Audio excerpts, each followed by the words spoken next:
Hi everybody, Doug Emmett from CrunchGear.com here, bringing you a video review of the Samsung Juke, available through Verizon Wireless for roughly $100. And as you can see, it's tiny. It's very small. It's a small phone that flips open, and when it flips open, it's upside down. And I'll get to the gripes later.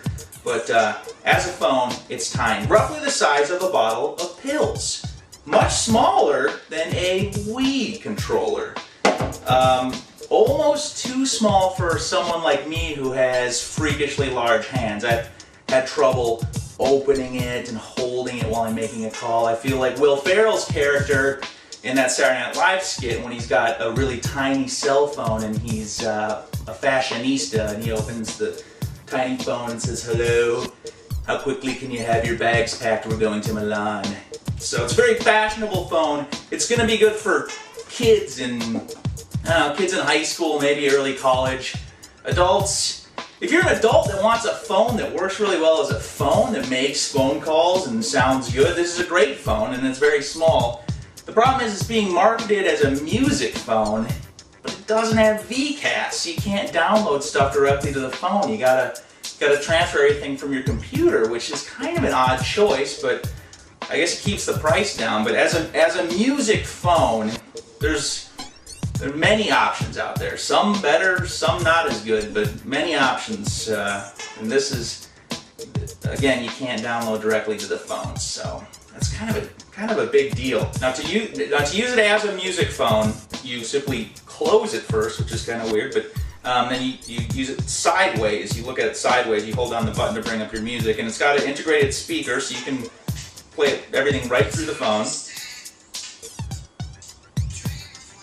And you could also use a Bluetooth headset, Bluetooth speakers, or you could plug in a regular headphone jack to this. And it does have a headphone mini jack in the side here. So, as a phone itself, it's, like I said, makes good quality calls. I've called a few people on, had some relatively long conversations, and they said that the call quality was good. The speakerphone's a little iffy. People said I kind of sound like I was in a fishbowl. One person said I sound like I had a pillow over my face. So that's morbid, but tough but fair, if that's how it sounded to them on the other end. There's also a camera on the back of the phone. It's a VGA camera. It's 640 by 480, so you're not going to take any prize-winning photos with it, but the photos you do take look pretty good. They look decent. You shouldn't buy this just to take photos, but that should kind of go without saying.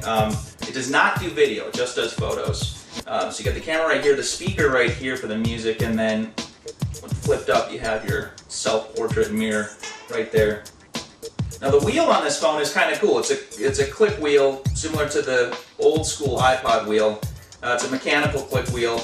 The thing that's kind of tough about it is it's very small, so again, I get the big hand syndrome going on. It's kind of hard to control. And it feels like you have to make almost a full turn for it to go down to the next item in the menu. So that's a little iffy, but that's probably a minor gripe. People probably won't complain about that too much. You have your music menu. Get it now so you can get download software to the phone. I downloaded the GPS navigator software, and it works pretty well, except that it directed me to take a left turn back over a bridge when I was supposed to go right, and I would have gotten dangerously lost if I hadn't already known where I was going. But I can't knock the phone for that. That's more of a software issue. Talk time on this is about 3.5 hours, but the standby time would be about, according to Verizon, 500 hours. I don't even know. I can't even do the math how long that is. But I've had this for maybe almost a couple weeks now, and I've only had to recharge it once, but it did drain all the way down. So that's a pretty good sign. So again, to get music on this phone, you need to use a computer, and you need to use Verizon's VCAS Music Manager, which is PC compatible and works with Windows Media Player 10.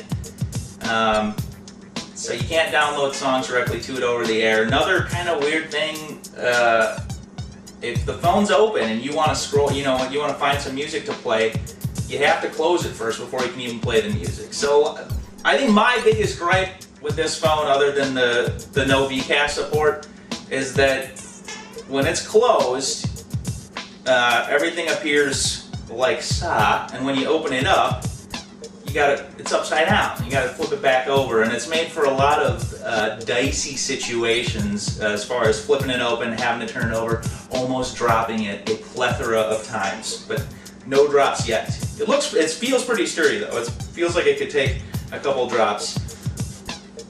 All in all, I would say this is a good phone. For $100, you can't go wrong, and you got the added bonus of if you want to, you can put some music on it. I can't recommend buying this as a music phone. If music's your big thing, if you really want that sort of feature, you're gonna feel limited by it because you're gonna be tethered to a computer in order to get your music onto there, and you gotta close it to play, and then there's all these. It seems like there's a lot of rules. So, but as a phone, as a small phone that you can take everywhere and is tiny, it's great. It's a great phone. Just the music thing should be seen as a nice feature, but not the selling point. They shouldn't have called it the Juke. They should have called it the Samsung phone that works really well and also plays music. I'm not in advertising, so they could probably come up with something better than that, but hope you catch my drift.